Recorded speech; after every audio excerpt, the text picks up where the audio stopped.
Ito pa ang iba pang mga tips na pampaswerte sa bahay. Palamutian mo ang iyong bahay ng mga wealth symbols. Sa front door, magsabit ng isang plastic bag or ziploc bag na may lamang mga barya. At sa salas naman, maaari kang maglagay ng mga crystal ball sa center table na may lamang barya. Pwede ding mag-display ng mga coin tree o kaya ay laping Buddha.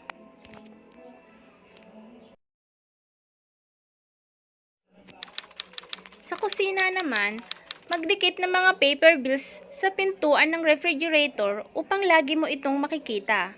Punuin mo rin ng prutas ang inyong center table.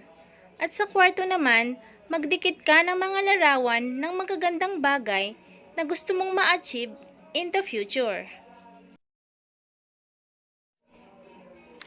Maaari ka ring mag-print ng maraming pera o totoong pera bills at idikit mo ito sa wall ng inyong silid.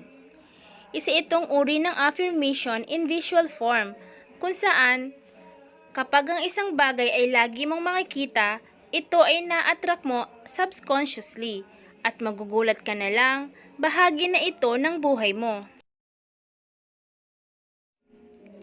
Para naman sa maayos na kalusugan, makakatulong ang asin bilang panglaban o pang-cure ng illness or sickness star. Dapat lang na maglagay ng isang baso nito sa northeast sector ng iyong bahay para magamot ang mga misfortune na may kinalaman sa sakit or illness star.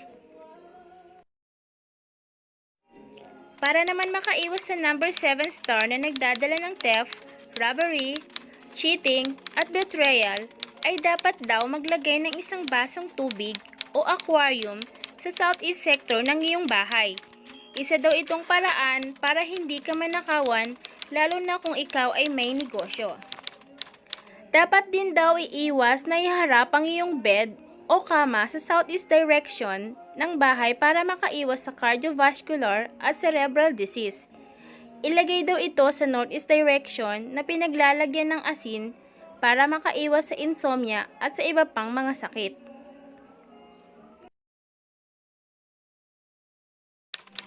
Dapat din daw tayong maglagay ng bawang sa ating bahay dahil ang bawang daw ay effective na pangtaboy ng negative energy.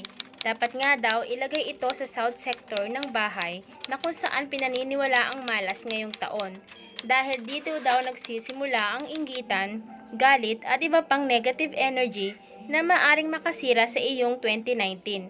Kailangan din daw palitan agad ang bawang kung ito ay tuyo na para maging effective pa rin ito sa pagtaboy ng kamalasan sa bahay at tahanan nyo.